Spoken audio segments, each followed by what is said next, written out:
was lost, now I'm found. Be firmly on the ground. Know my name and say it proud. Been lots of learning. Had friends doing well. Sometimes a bit of ill. Best to say farewell. Life's a journey. Put coffee on our breath. Kiss before you left. Stays here within my chest. Oh my darling. These songs that we sing come from a melody. The bird was singing in the tree that sweet morning.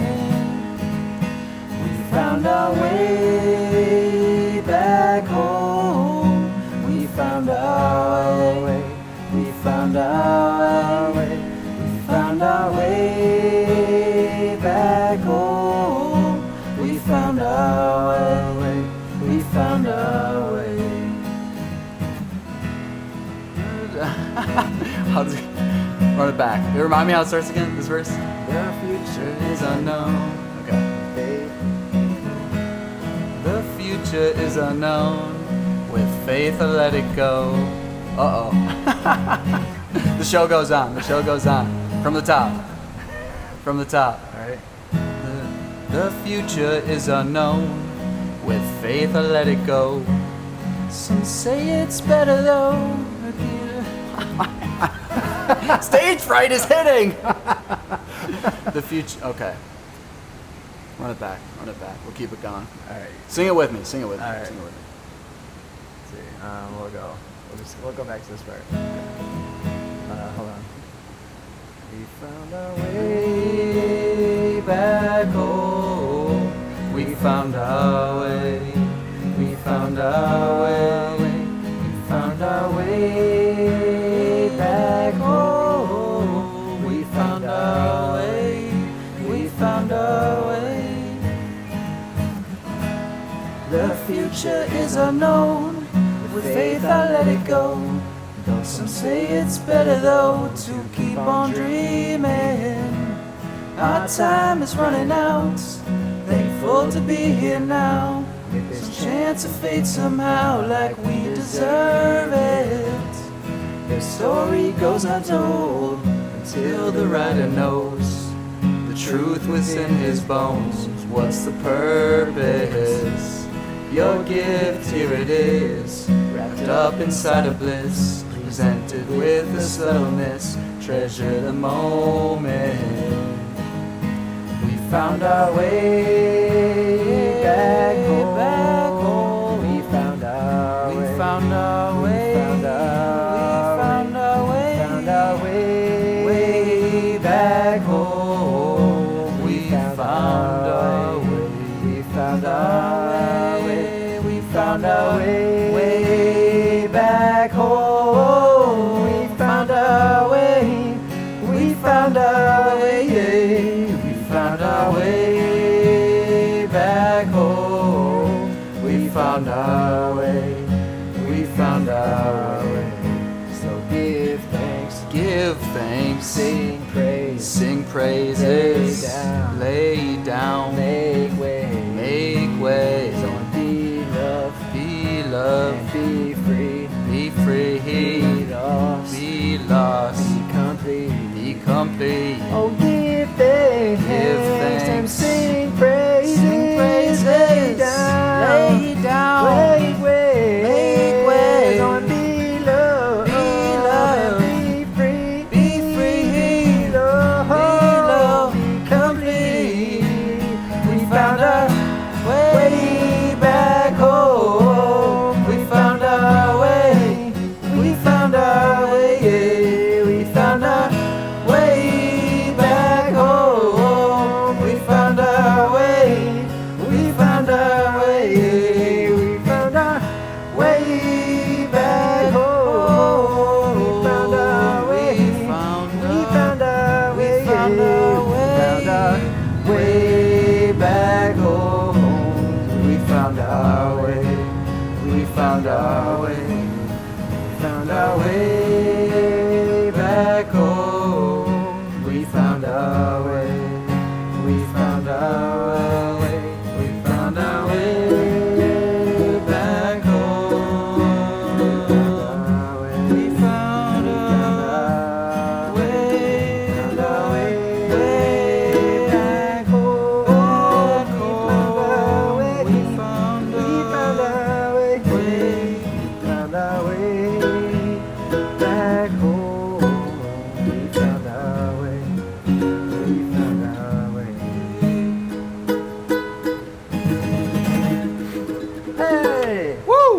Here we are, y'all. Space for Being podcast. We got the man, the myth, the legend, Tyler Hart on the show. Welcome to the show, sir. Hey, thanks for having me. Yeah. Billy boy.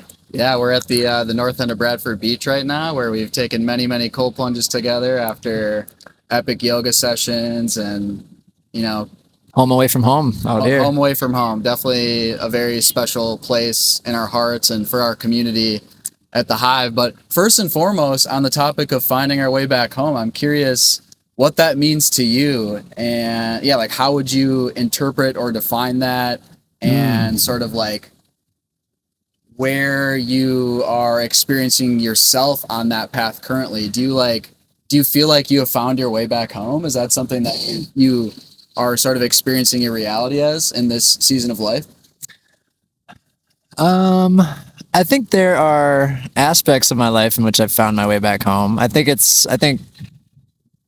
to me, I don't know. To me, that song, like it, bringing myself back home is like to a place of safety and to a place of love and to a place of like relaxation where I don't have to like be out and, you know, projecting anything into the world, where it's just like I can just find my way back home. And for some people that means a physical space. A lot of people it might mean a feeling. I think for me, I don't think I've found my way back home. I think I'm still like searching for it. Yeah.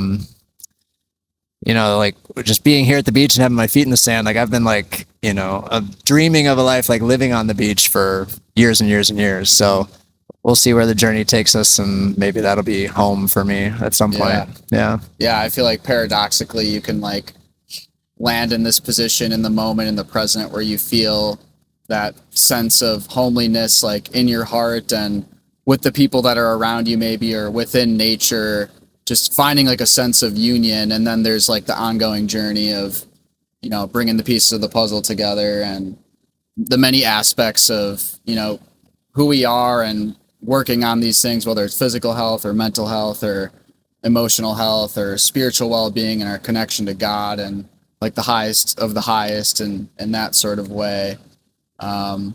So yeah, I relate to that. And yeah, what a beautiful song. Shout out to our boy Greggy B for laying down that piece of magic for real. The king. I talked to him the other day and I asked him if he was doing anything Thursday night, and he said, "Why do you need an opener for a show?"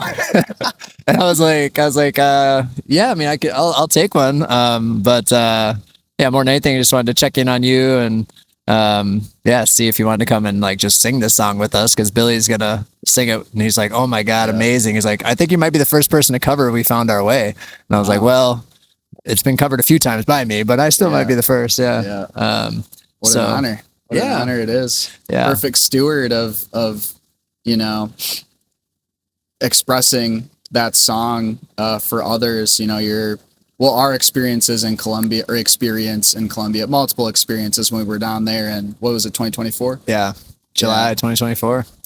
Yeah. And so just to give the listeners context, Tyler is a cosmic brother of epic proportions. We met a handful of years ago through health and wellness and have shared many experiences since, from many hot yoga sessions to countless cold plunges in Lake Michigan to the jungles and mountains of Colombia. Yes, sir. To Earth Vibe that was a really cool experience. And we've been collaborating on this project that many of you know, the Hive Wellness and Social, us being the original co-founders and now working with Rachel and Daniel Thompson. But I'm really excited to have you on because I see you as this individual that's developed competency in so many different arenas of life, and somebody who is like a legitimate carrier of wisdom through direct experience by just continuously putting yourself out there into the arena, right? Having the courage to do so, whether that's fatherhood, whether that's, you know, leadership in the multitude of capacities in which you do it, coaching your children in sports, and being a father, of course, leading in the Hive Wellness and Social team as a co-founder in a really refined way, I would say, in a way I respect and admire, from your connection to God, showing up to church. And you've always spoken to just like leaning into the leadership role. And that's definitely one of the core attributes I find myself inspired by when I reflect on you and, our connection and the many experiences we've shared. So I'm curious, where do you think this draw towards being a leader emerged? I'm sure there's many or experiences you've had that have kind of like led you on this path of assuming that position. But I think the world right now more than ever is lacking strong leaders, and like, how do we even define that? And I think that could be a good place to, focus first, like where you see this quality starting to develop in yourself, whether, experience in the past or in many experiences moving ahead. I'm going to shut up. I'm going to let you talk. Yeah. Well, thanks for that acknowledgement. I think leadership, I remember being a young child and my dad just telling me that you're a natural born leader. And I remember like, being at soccer practice, I don't even, I was 5 or 6, 7 years old or something like that. And taking on a, leadership role of like, and this, like, a lot of this came, I think, probably from, my dad of like, at practice, like, you're the first in line. Like, you're the first in line to run the drill. You're the first in line to do the thing. And so, like, and then in school, they have a question, the answer, you're the first person to raise your hand. So it was always this drive to, like, to just be first, to lead by the example. And that has just kind of stayed with me, my whole life. And so any of those like moments where, you'll be in a public space and they'll be like, who's here has felt this? And like most people like don't raise their hands or like nervous to or shy. And like, I just like raise my hands. Like, that's like what I'm experiencing. That's what I'm doing.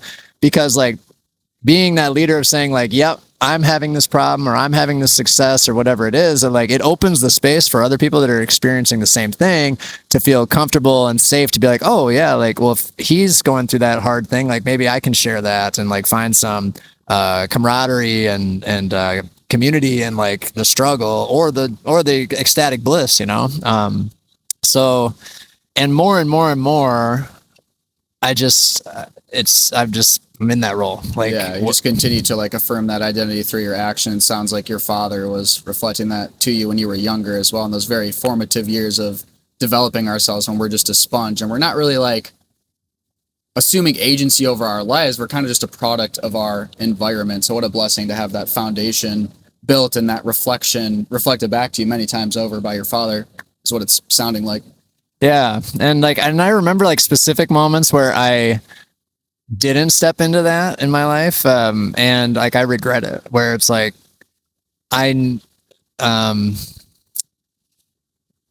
where I wanted to maybe be like cool and like, didn't want to assume the leadership role because like my friends or what I thought like the external would think of like, oh, well, if he goes and does that, then like he is this type of person. And I'm like, being even like as confident and like, I think kind of self-assured as I am, carry a lot of self-consciousness too, with, just other people's expectations and how I want, how the ego like wants to be perceived sometimes. So I'll like go back to like high school. Like we had like a class president vote, where like you vote for your class president in my senior year. And I didn't even put my hat in the ring for it, but my senior class selected me as class president.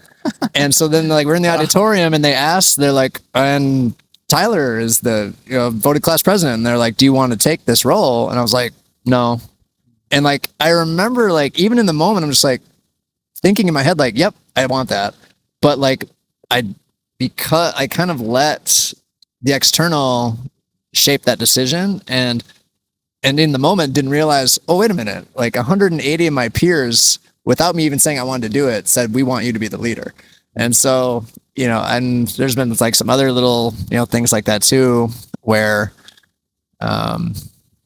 like playing college football, like I played quarterback and didn't play my junior year, because I was feeling a lot of pressure and things around just my personal life and school and honestly some alcoholism and things like that, where it's like, I walked away from the football team, when like that's a leadership role. Like that's not how leaders lead. And so, I don't know, you mentioned church, and this past Sunday, one of the messages was like, if you want to have honor and respect and love in your house, then you need to honor and respect and love the people and your house. And so there's like, if that's the world you want to live in, then you need to actually like show up and embody it that way too. So, I don't know. That's a long way of saying it. But And as someone who identifies as a leader and like clearly shows up as one, how would you define love in your own words? Like, what does that look like for you in your actions and the way you think, and just how you would communicate around what that is? Yeah.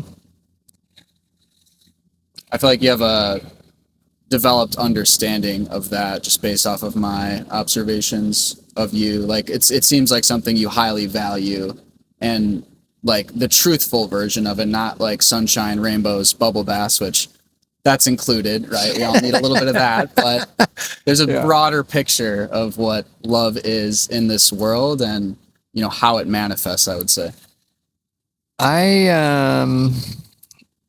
Lately, love has meant a lot to me of like staying in the present moment. Like we were talking about some of the relational challenges that I'm like, going on in, my family and extended friends and things like that. And we have a tendency to like hold on to the things that bother us and have these grudges and have these like irritations and frustrations that then we can like go back to the well on whenever we're upset and be like, oh yeah, Bill forgot to clean those dishes again and I'm mad at him and I'm just going to be mad at him and that's what we're going to carry. And it's like, and that like addiction to these emotions will like trump any sort of opportunity you have to give love and receive love because you're just carrying the weight of it for so long. So, I mean, recently it's been a lot of like letting go of those little things that bother you and just leaning into more of a complimentary and admiration mindset of like, and also just like how did I get so lucky? It's like the minute you start complaining about your dishes in the sink or, that the, laundry didn't get done or whatever it is, then you look around and be like, oh yeah, and I got these beautiful roof over my head and these beautiful kids and beautiful wife and, beautiful friends and all this stuff. It's just like, what do you have to complain about? And so that's been kind of my personal like challenge lately of just how do I overcome that, notice when those maybe negative feelings or disappointed emotions come up and just make a conscious choice to say, yes, like, and this too. And it's so great and so beautiful. And like, let's lean into the positivity. So, but for love, I think is like, it's like letting go of like the judgments and expectations of the people that you care about. And that's really, really hard to do with your closest people. I mean, they say that like, it's much easier to love a stranger and than it is like the closest people to you. And it's much easier to like hurt someone very close to you versus a stranger. Like you have this like politeness and this, oh, how can I, show up for this person? And then like the people you see all the time, you kind of treat maybe not as good. And so I think, opening your heart to like just each other and yourself. And Yeah. Would you say that it starts with loving yourself? Is that like a foundational element in your eyes? Yeah, I think, like, what are your thoughts on self-empowerment and that being like an essential element to being able to love others fully and effectively? Yeah, I think that's a true thing. I think like loving yourself is hard to do sometimes. We're our own worst critic, and when that critic is loud, it's like very easy to look at all the like little things you're not doing and the disappointments and the I wish I had this or I could have had that, and to live in that mindset of lack.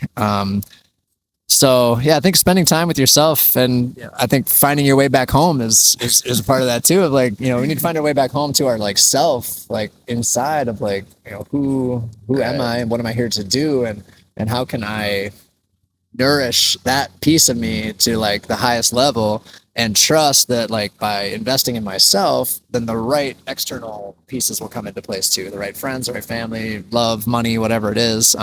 But if you're not vibrating at a frequency of like, I love myself, then like love is going to stay away from you.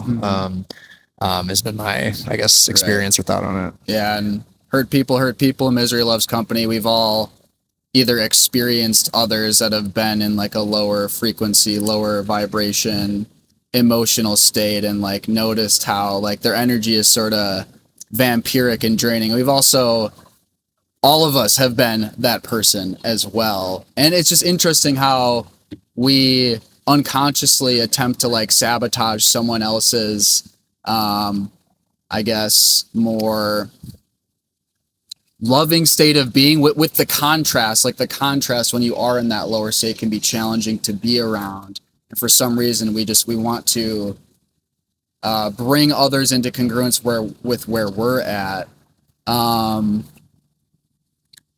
What have been some key variables for you? Or, okay, no, you mentioned like we can be our own worst enemies. We can be critics of ourselves. I agree with that. What are some things in the present that you're dealing with, or maybe in recent seasons as far as your own inner critic? Different things that have maybe been, what's the word? What is your inner critic focused on within you, I would say? Maybe not the best way to phrase that, but Yeah. Is that clear? Yeah. It's like, what are you finding yourself critical about yourself in the present? Presently, it's been a lot of things. Like I've been like struggling lately with my energy and really my want to really do anything. Which is very different from how I typically operate. And I think a part of it has been a lot of changes of, saying goodbye to a part of my life of like, flipping houses for the past 10 years and like letting that go. And then my wife taking on a new job and having like new kind of identities and having a lot of transition.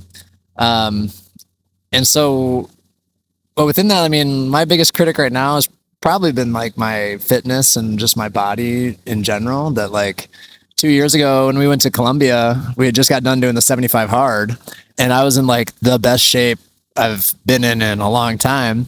And then in Colombia, like tore my bicep tendon playing Frisbee with you on the beach and like, which like sidelined me from like the yoga studio and doing anything active for like 3 months. But then by like that time, then it's like winter and it's like a little harder to like get it going.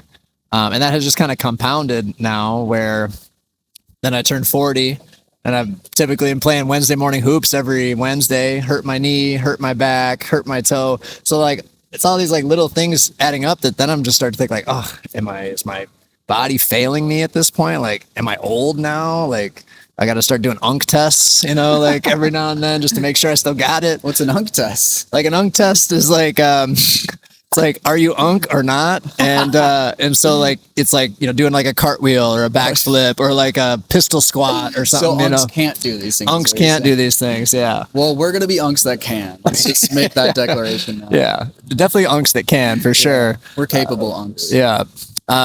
So that's been hard to like know the heights of like athleticism and strength and just like being in touch with that part of my life that I've been and being at a super low state. It's like the dissonance there has been very frustrating and very hard.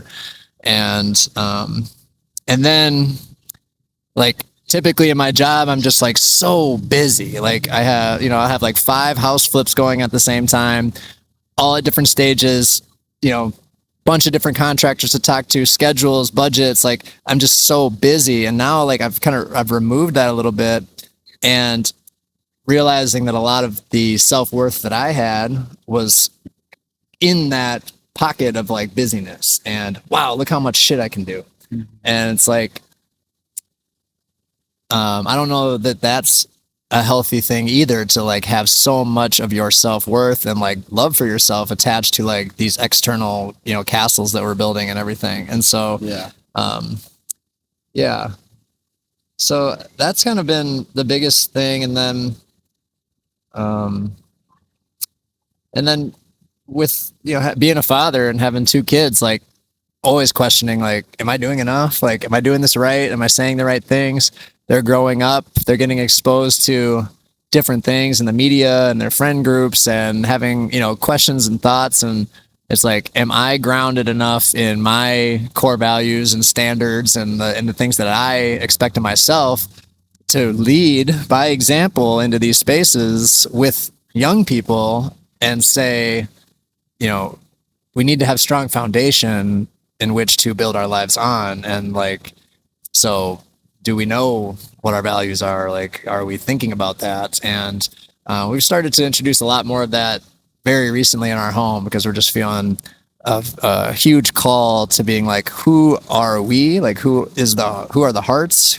What is our family credo? What's our mantra? And we've done some of this stuff, but like really defining it now as my son's 9, and, you know, and like a lot of the, you know, Rudolf Steiner teachings and things like that, they, you know, the year 9 is like the year of like self, you know, awareness, where it's like, you are now like, oh, like I'm an aware person. Like I remember everything that I see. Like I talk to people. It's like, I'm discovering the ego. I'm starting to like know what I like and all these things. And so like I just want to be there as much as I can, just to like support in a constructive way for, you know, my son and my daughter. And so those are things that I'm working on right now. Yeah, dude.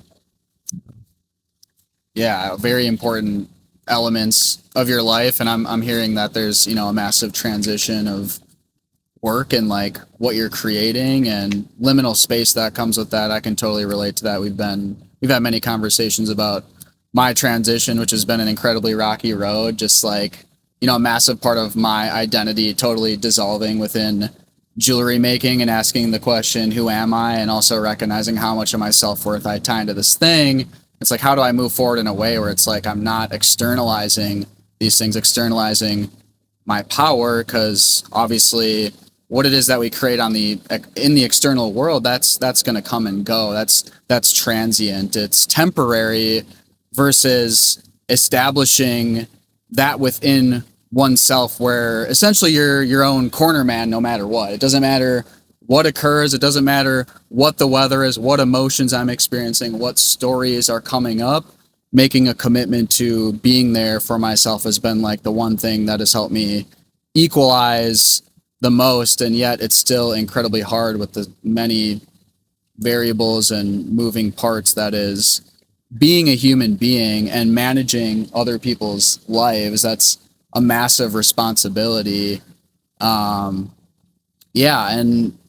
so like when you're dealing with, would you even like, do you get down on yourself, or is it more so just like pretty objective observation of data? Like you're noticing things, you do your best to be in the seat of the observer and the witness, not get swept up by like, I don't know, negating yourself because maybe there was a little slip. But it's like, because there's like a fine line to walk. I feel like you want to feel the emotions that come with it, but you don't want to attach your identity to them, and you want to just be able to move forward productively, right? And letting yourself getting swept up by your emotions all the time, depending on what your story is as far as your performance with your children or whatever it is in life for all of us, right? Like we all deal with the inner critic. Like, how do you feel like relatively neutral when you're looking at these things? You probably have self-reflective practices, and you're just, you know, you're sitting with yourself and you're thinking about these things. You're having conversations with your wife and friends and so on, maybe a therapist. Just curious, like, yeah, what the internal experience is emotionally as far as navigating these ins and outs, because you seem like someone that is stable and like holds a really sturdy frame in general with all the stuff, unless I just don't, there's some nooks and crannies I haven't seen yet within you. I mean, I definitely get down on myself. I think you touched on it. Like there's a fine balance, there's a fine line to walk. And I think it's like this balance of being able to be in the emotion of anger and frustration. I mean, that's like a part of life, of like experiencing these things, so that you have the contrast of like knowing when things are beautiful and joyous and great, and also like understanding like how hard it can get too. So I think just being aware that like that's a part of the experience, and that's like a hard transition. I think a lot of times I can like be objective and like sit down in my meditation journal and write down, you know, at what point was I really proud of myself today? When was I not so proud of myself? And like, and try to, you know, commit that to the subconscious mind of like, when the next opportunity to be a leader comes up, I'm going to remember like, oh yeah, I'd like to step into this role and hopefully I'll do it. So there's that. And then there's some nights where it's just like, I just want to go to fucking bed. Like I need to put this day away.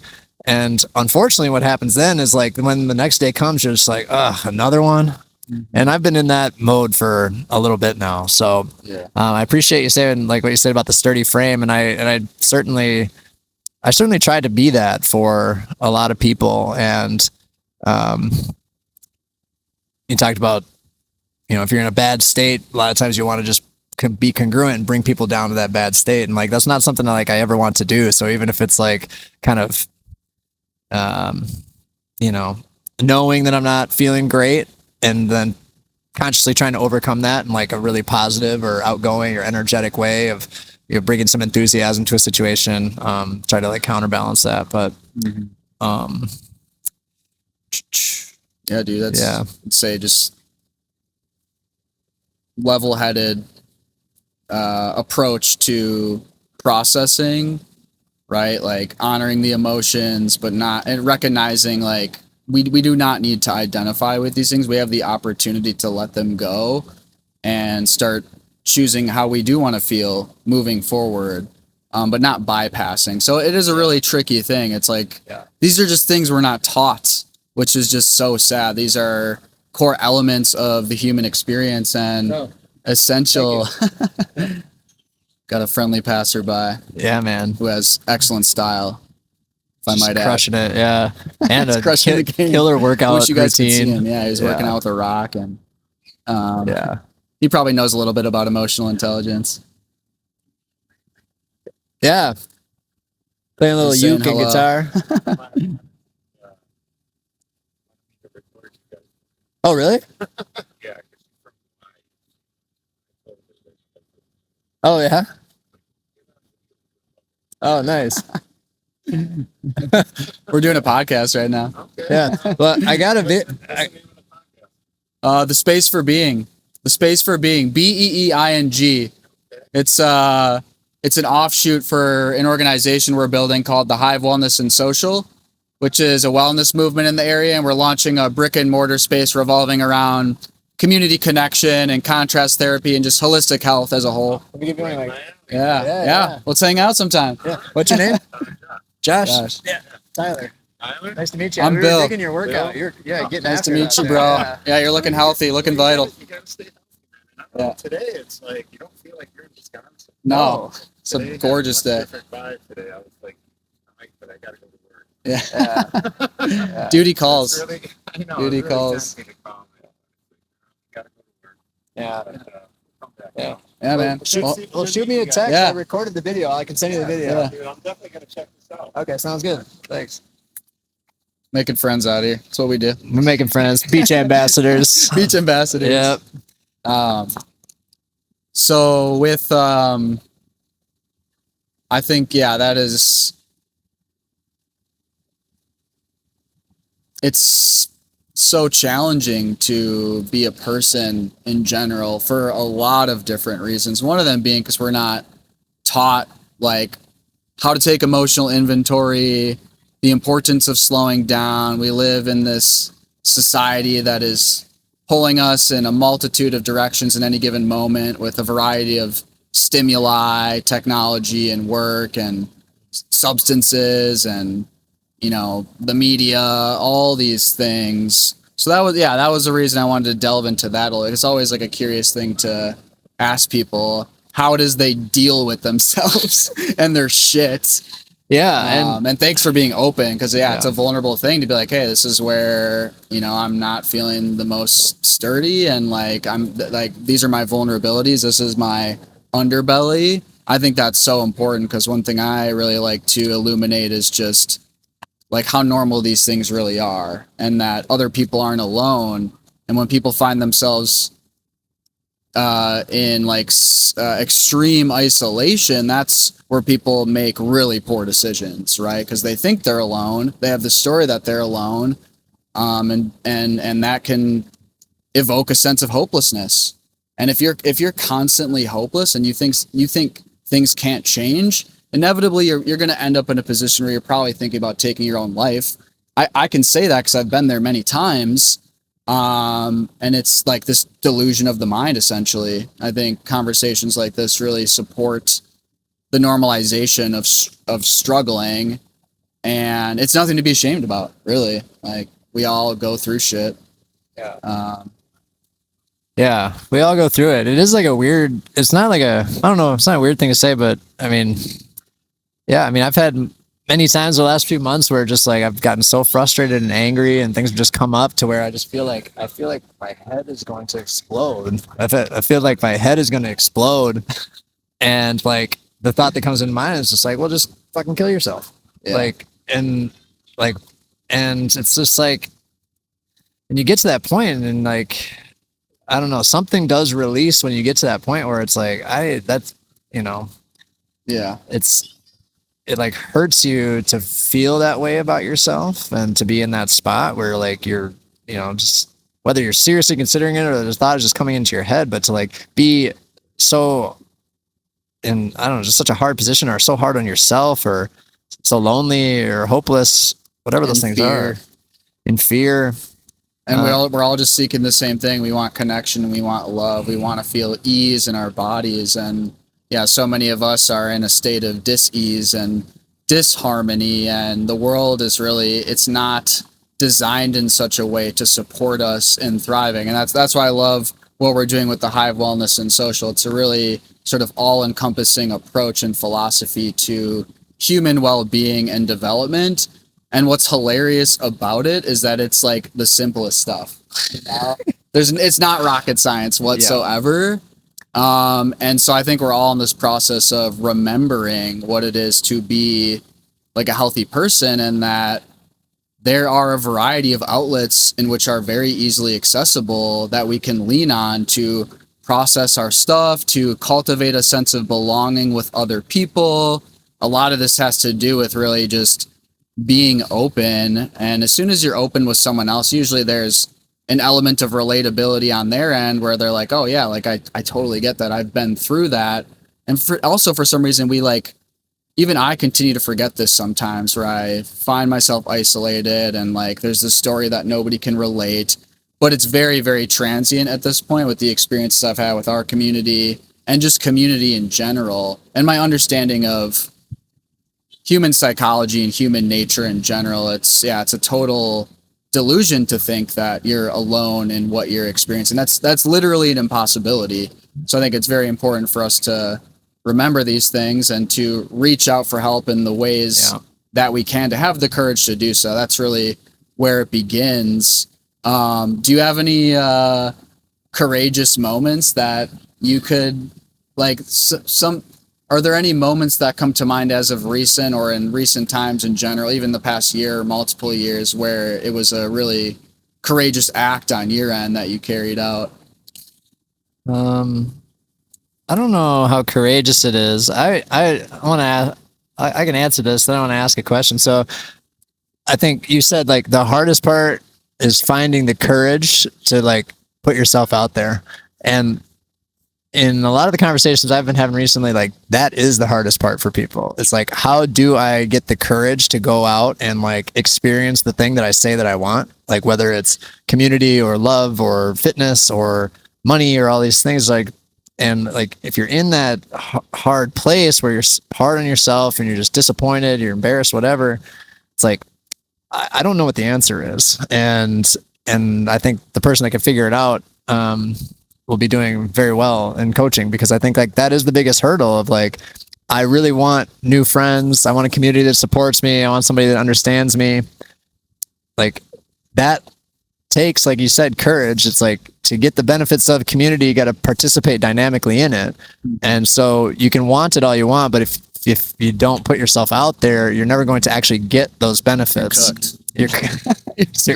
You're burnt to a crisp, son. Yeah. That's how it works. Yeah. Got to move your feet. So I also want to offer up compassion for the people that, and myself, when you are down on yourself or not feeling good, whether that's been a day or a year or whatever the time frame is, like I really want to offer like compassion to everybody listening, and just anybody in the world. I'm carrying this message of like, you're loved, you're stronger than you think, and that the world needs you, and it needs your voice. It needs your unique gifts. Like, we need it now more than ever. And a lot of the systems of control and culture and things like that have us just, grounded, and when we should be flying. And Right. so compassion to the people struggling, man. And like, if I can be of any help to anybody, like, my phone is plastered on number of business websites, Instagram, Facebook. Like, you can find me and I'm here for it. Yeah. Because I may not have walked the exact path that you're on, but I've been there too, and the feelings and the emotions. So yeah. Unfortunately, we're not evolutionarily designed to be happy or to feel good. We're evolutionarily designed to for familiarity. So many and this is like so important for us to recognize that without any conscious input, we're gonna opt for the familiar hell over the unfamiliar heaven. And I think if we can just keep that in our minds, it's like we can learn how to be more effective at embracing the discomfort to get the results we want. For example, I'm not exactly comfortable podcasting. It takes me, like, I feel a lot of pressure from my ego to perform and execute, and like, I want to be eloquent. And then I have these stories like, oh, but you're like, I'm a beginner. So there's that. It's like, I'm still developing these skills of leading a conversation like this. So I'm coming in with a lot of energy. Like when we were singing the song before, it's like I was stuck up here. I forgot the lyrics of a song I've sung like 70 times, That's what was happening. It was like, oh shit, we're on, here we go, we're getting into this. And even in the beginning, it was like, for me to even just relax and just be myself, be authentic, let the conversation go where it will go, just be open, was very challenging. And then the energy kind of shifts as you settle in. And it's the same for any other experience in which you're stepping out of your comfort zone. It's just that initial friction is just, it can feel like a huge burden, a big weight on your shoulders, but it comes and it goes just like any other feeling. And you settle in, and just to recognize our inclinations of like we're gonna opt for familiarity. And if we're aware of our habits and the momentum, that the direction we've found ourselves heading with the momentum we have from those habits, we can kind of acknowledge these things, be mindful, be aware. Okay, what is like one step I can take to start to turn around and cultivate a life that I want, whether it's stepping into a new experience with the Hive, or going to a new church, or signing up for some personal development program, asking the girl out on the date, signing up for guitar lessons, whatever it is, going to a singing circle. These are all ways to initiate momentum in a different direction. But that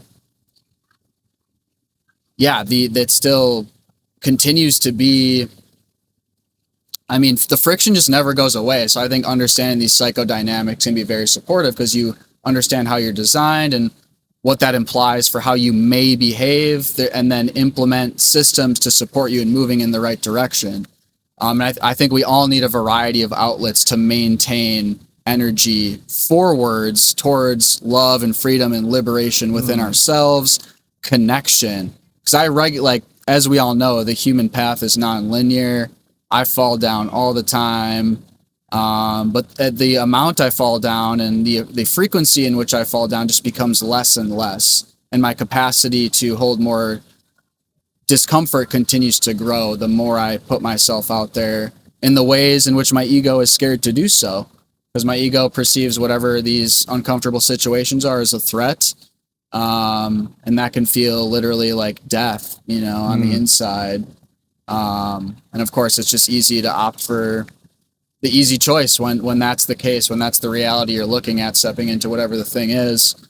So just a couple thoughts that came to mind around all that. The familiar and comfortable, even if it's just torture, is a lot of what we typically opt for. Which what's the worst sucks. that could happen? You look like an idiot. I look like an idiot a lot. You look like an idiot and everyone forgets about it. Yeah, you no probably kidding. look much less like an idiot than your mind paints you to be. So. Yeah. Yeah. Well, you do a great job with the podcasting. You ask great questions. You're always such a good question asker and space opener, and so yeah. Yeah, it's just overcoming my conditioning of inadequacy and just the stories I've built around my ability to communicate and show up and be myself, and everything we've done, including like working with you guys and learning how to open up and like share my ideas or oppose an idea in the team setting of building the Hive Wellness and Social, to opening up the circle at the events, to this as well, to making social media content, like, expressing myself on a camera to then show it on a public platform. Yeah, all of it has been supportive and helping me develop these skills. And a lot of these things are just skills, and you can't expect to be good at a skill from the get. I mean, some people, like this guy here, self-proclaimed good at everything. I'm curious about that, actually. So I also resonate with that archetype. Like, I see myself as someone that can perform pretty well at most things. Yeah. I'm curious where you think that emerges from for yourself, just the ability to just like, because there's talent, right? Quote unquote talent, like natural born abilities, which I don't really believe in a ton. And then there's just like developing a skill. You show up and you get the reps in. So I'm curious what your interpretation of that is for yourself, and how that's manifested within you, and maybe some of the causes and conditions that have brought you there. Yeah. Self-proclaimed good at everything. What a guy. So, where to go with that? I actually do believe in like just like kind of God-given ability. I feel like I think there's a divine component to certain individuals having skills and being prepared to be the people that they are supposed to be in the world, whether that, like being able to carry the weight of 1,000 people or just, carry the weight of yourself. But like, there has been who knows the mysteries of the universe and like what we're doing here at this beach and all this stuff. But I know that we all have purpose. I know that, and each one of us has something special to share. And for me, I just have so many gifts I have to share. I'm just really, I got so many things. I'm just overflowing with stuff.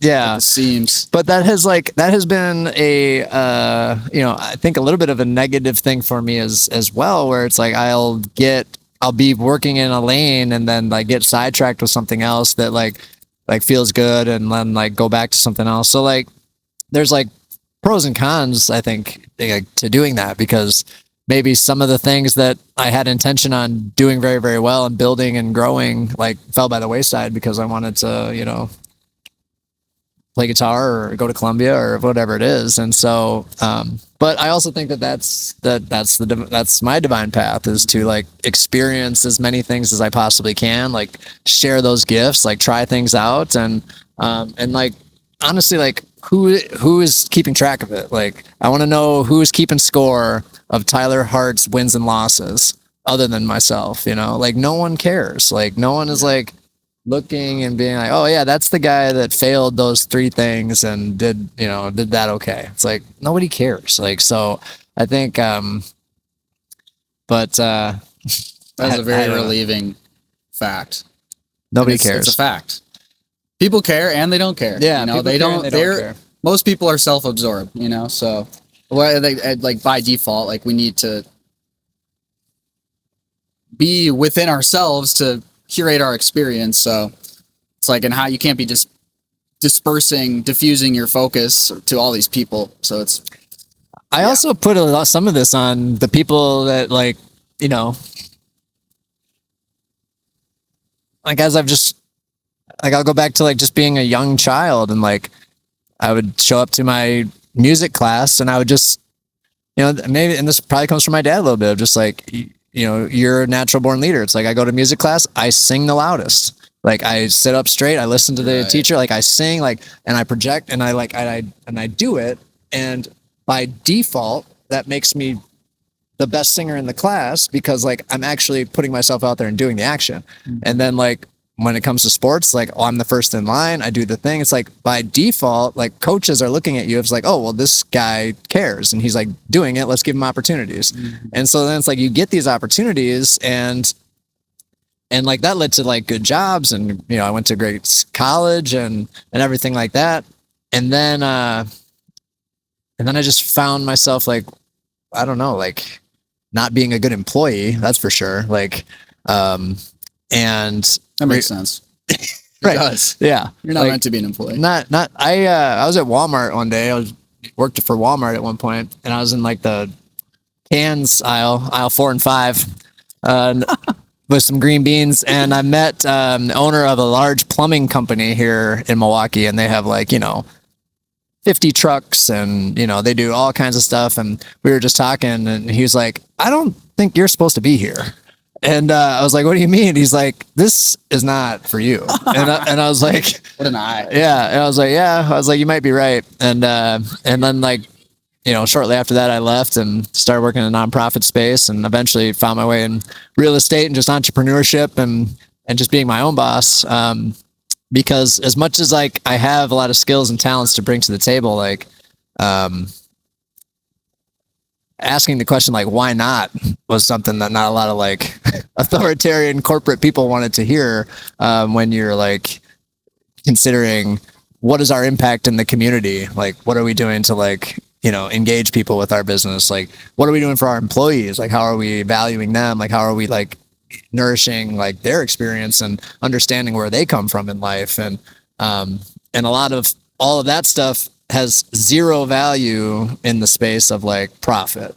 And I think that's crazy. You think it would, to make sure your employees are taken care of? You think that would be a primary area of focus? That's the foundation of your business and your organization, the people that are running it. Yeah. But I guess in the game of Walmart, it's like one goes out and another's right then available. Yeah. So they probably understand that. It's like, we don't need to care for them truly, because there's always going to be another person looking for a job. Yeah. At this Walmart.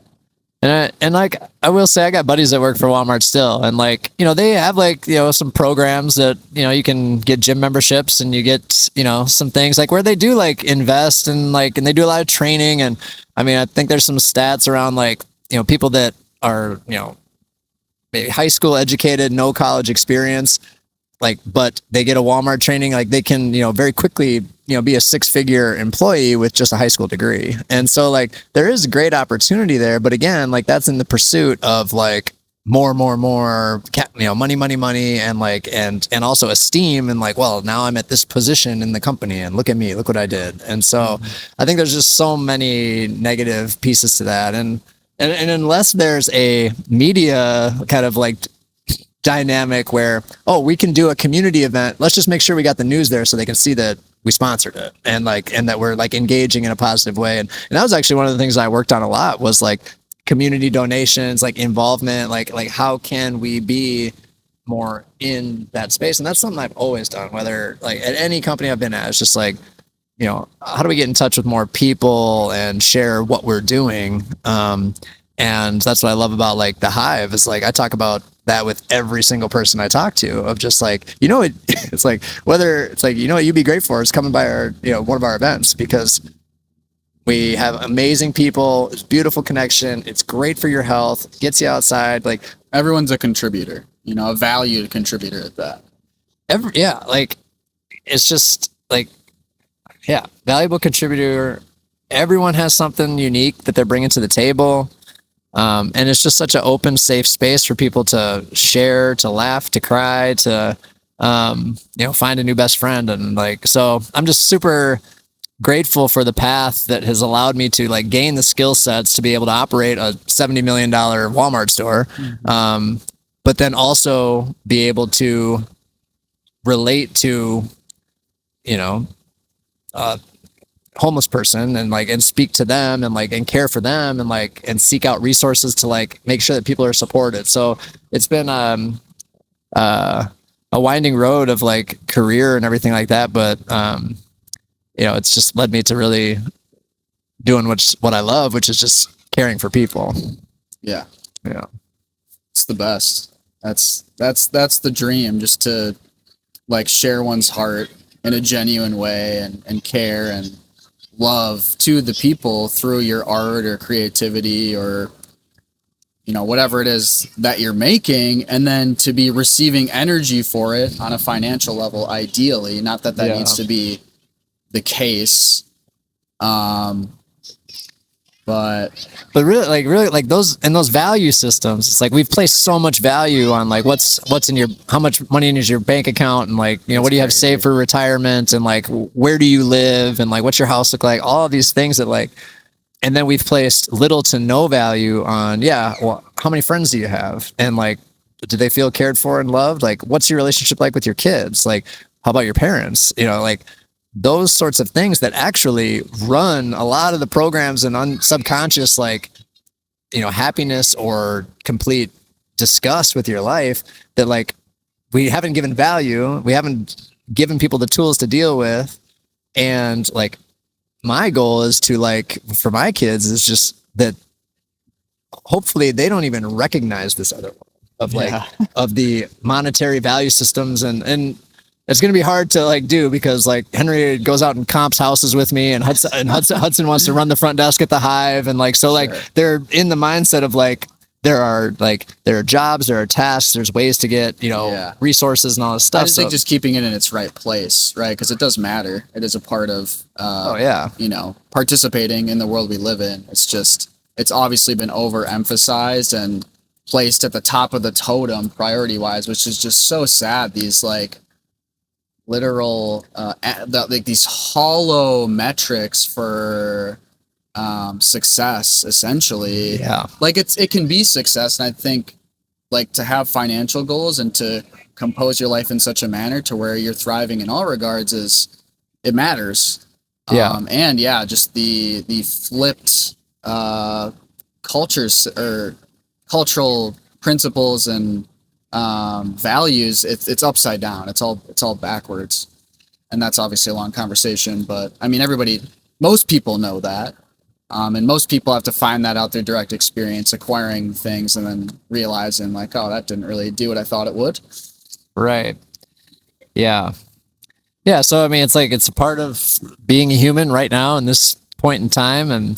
But I think, there needs to be some serious inquiry into like, what does it all mean, and is it serving me and my family, and like, what is my personal value system, not the one that was prescribed to me by the church or prescribed to me by my high school or prescribed to me by my parents, but like, what is your personal ethos for like myself and how I'm showing up in the world. And like the closer we can get to that, and the more resonant that is with your truth and like how you embody it in the world, like I just think the more cohesive everything is going to be, because you're going to be able to easily identify, that's a good opportunity for me, this is not, this is in alignment, not so much that, and just walk a path that is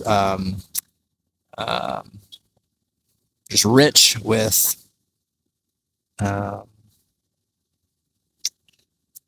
opportunity that I don't know the word for it, but I was going somewhere and I just completely lost it. Rich with opportunity for you to do good things. So do good things in the world. To live in alignment. I mean, if there's any pathway to health, well-being, and success, that's it. And to really sit with and ask the question, what has heart and meaning for me? Like, who am I really? And that's so challenging because, again, the conditioning is just so profoundly potent as it relates to what our culture's about. How do we even begin to like truly delve into that in a way that changes us and moves the needle?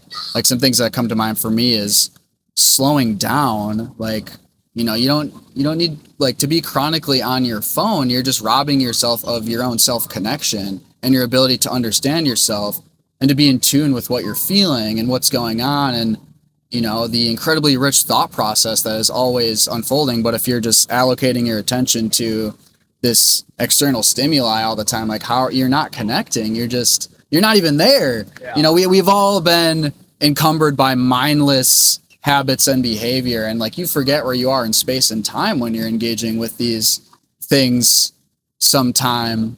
But I would ask you the question, what would you recommend to the people, a step they could take forward to identify what those priorities and values are for them in a genuine manner? Would be a good practice or whatever. Yeah, whatever comes to mind. Yeah. I think it's very simple. It's like what are my core values? Like what do I value? Rocket science. Rocket science. Like what are my core values? And then write down, whatever, everything that comes to mind, and then start to look at those core values like individually. And how I like to do this process is to like almost describe the value versus placing a name on it. So, for example, like rather than say one of my core values is integrity. And so for you, integrity might mean one thing and it has a certain definition. For somebody else, integrity is a different thing. For another person, so you have all these different varieties. You're good. Sorry. You have all these different varieties of perspective on like what a word means. And, these words are things that we created as humans. So it's like, what is the feeling that integrity evokes in you? Like, what does it mean to be integral in your life? And for me, it how it feels is like doing the thing you say you're going to do, even when nobody's looking, because the integrity to myself and taking care of myself is paramount to the integrity that I'm going to have to anybody else. That like, if it's important for me to be on my fitness, then my integrity should say, all right, you need to commit to the fitness. If I'm practicing guitar, like I need to practice the guitar, and you can do that with anything. Like if, so I think like that's like a good process just to like, again, build those pillars of foundation that say like, if joy and kindness is a core value of mine, and I'm seeking kindness all the time, you're going to be more conscious of that when the pattern interrupts and you get angry or you get frustrated or something like that, and you be like, oh yeah, but one of my core values is kindness. So how can I look at this moment with kindness and embody that value? So that's super simple, man. Just getting a notebook and asking simple questions about yourself that you start to uncover a lot of, I think, truth about yourself, but also the patterns and programs that have been installed over the course of your life. Yeah.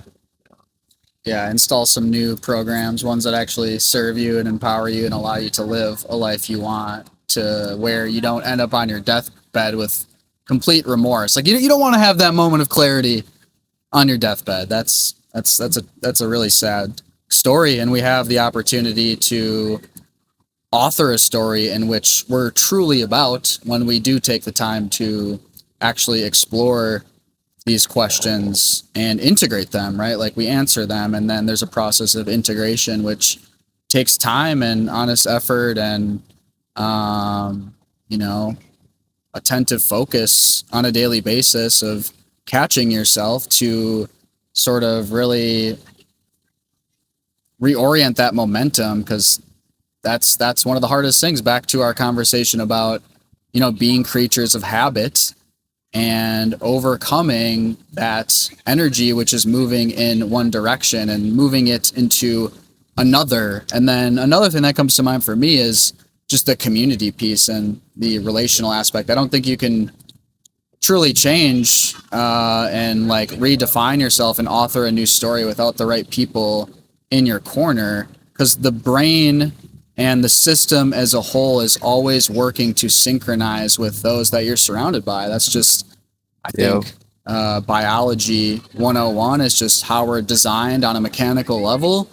So that's single-handedly been one of the most important things I've done to actually find myself in a position where I feel fulfilled and enriched And that was also one of the hardest aspects and transitions of my journey too, was to stop hanging out with the homies at the bar doing a bunch of cocaine and, you know, start participating in more sustainable ways of being together with others and talking about deeper concepts and being vulnerable, all these things. So change is definitely a very, very hard thing to do. And at the Hive, we're here to help you with that. We really are, because we're going through it too. As you can tell, we're in our own process of molding, shaping, writing our own stories, and it's not perfect by any means. We just continue to take messy action and do our best to embody the principles that we speak to and think about and all these things. So with that,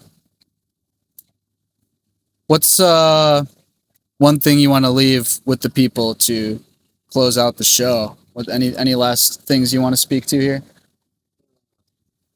You asked me about what was something that maybe you did courageous recently, and as if you've been listening to this podcast to this point, I think it's pretty obvious. Been struggling with a lot of things lately. Food in particular is one of them. I'll give a quick. So I've struggled with alcohol my entire life. Had numerous periods of sobriety, and just have over time found out that alcohol is not a good thing for me. So I just keep it out of my body. But occasionally we'll have like a drink. Like I had 18 months of sobriety recently, and then celebrated at a dinner with my wife. Just had a drink, and like that was fine. Left it alone, and periodically I've had like a drink every now and then for the past few months, which I've had like just negative impacts of like next day, like feeling bad, like just feeling like kind of shitty and whatever, and just realizing, oh yeah, that part of my life is not good for me. But what's entered in has been just this like unconscious addiction to food, of just like I can never eat enough of it. Give me this, I need more of it, and just being like addicted to something. And like there's this hand to mouth sort of addiction that a lot of alcoholics talk about and things, and so like I feel like food has like entered the chat in that way for me.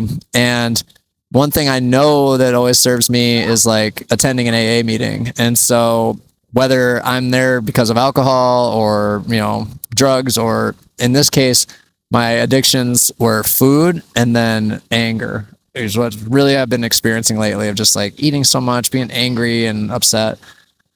And so I went yesterday to a meeting, and really found what I was looking for, of just like a community of people that are all experiencing issues and similar problems with anger and frustration and family dynamics. And you put the bottle down, but then like sugar becomes very, very attractive. And so it's like, dealing with that. And of course at the meeting, they have like a box of cookies on the table. So it's like, I got to speak directly to that. I'm just like, I'm not going to be having the cookies because this is like a problem for me right now. And I'm recognizing it as that. And, but I left feeling just so much better, so much more connected to my experience and the experience of others. And of course, like, we sit down. I haven't been to an AA meeting in 2 years, and sit down, and so you remember how they go, but also like I don't know how this group operates or whatever. And we sit down, and everyone's looking around the table of, all right, well, who's going to kick this thing off till I kind of start about it? I'm just like, all right, well, I'm Tyler and I'm an alcoholic, and so just right back into the leadership role of like, all right, I'll just start and speak, and it was great, and it felt good, and so I'm feeling hopeful and excited, and about just shifting my mindset around where I've been and getting back into something that is more holistic and more healthy, and all of the little components in my life that need to get attention to create a well-rounded and whole being. So courageous action, like go to the thing, like go to the meeting, go to the church, go to your friend group, like go to the thing and try it. Like what's the worst that could happen? And for a lot of times, it's not what's the worst that could happen. It's just like, what is the best thing that could happen? And if you can like look at your life in that way, then you just start to expect good things to happen, and then they will, because that's what you're focusing on, that's what you're seeing, and that's your perspective. So, yeah. So the universe rewards bold action. That was the quote. I was keeping it around. That's like one of the things I was going to put on the website was, take bold action and mighty forces will come to your aid, or be bold and mighty forces will come to your aid. I think it's a Bible verse somewhere. Banger for sure. And it's true. It's just like, be bold, be authentic, be who you are. And like the universe and the divine design of it all will like recognize that, see it, and reward you. And, for being that true self. So yeah, get out there, do the thing. Wonderful. Well, Thanks for being podcast. I hope you all enjoyed that deep dive into this beautiful man's heart and mind and his experience. Wow, what a journey. Yeah. As far as Hive related shenanigans, activities, things we'd love to have you involved in, we've got an event on August 8th at Grant Park Beach from 8 to 11 a.m. Sauna Social. It's gonna be hot. It's gonna be good. I got some good ideas planned for some of the like connection to start it off, and movement and everything. Did you miss the last two? I haven't been to a social in a while. You were at them, but anyway. Yeah, I've been dropping gear off, running out to coach my son's or daughter's teams, and then coming back to help with cleanup. So yeah, it's been a while since I've like sat in the community and been around. So I'm looking forward to like being back and getting after it. Let's go. And then August is busy, man.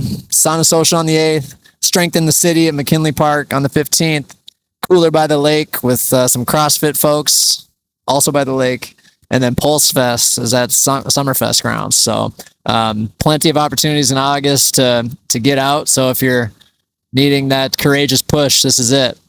Yes, sir. Also, we are in the deep process of launching a brick and mortar facility to bring this work to life in a new manner, to a new degree of depth. And we need all hands on deck. We need your hands. We need your hearts. Spread the word. Sign up for our newsletter. Sign up for the founding membership waitlist. Follow us on Instagram. Like all of our posts. Comment.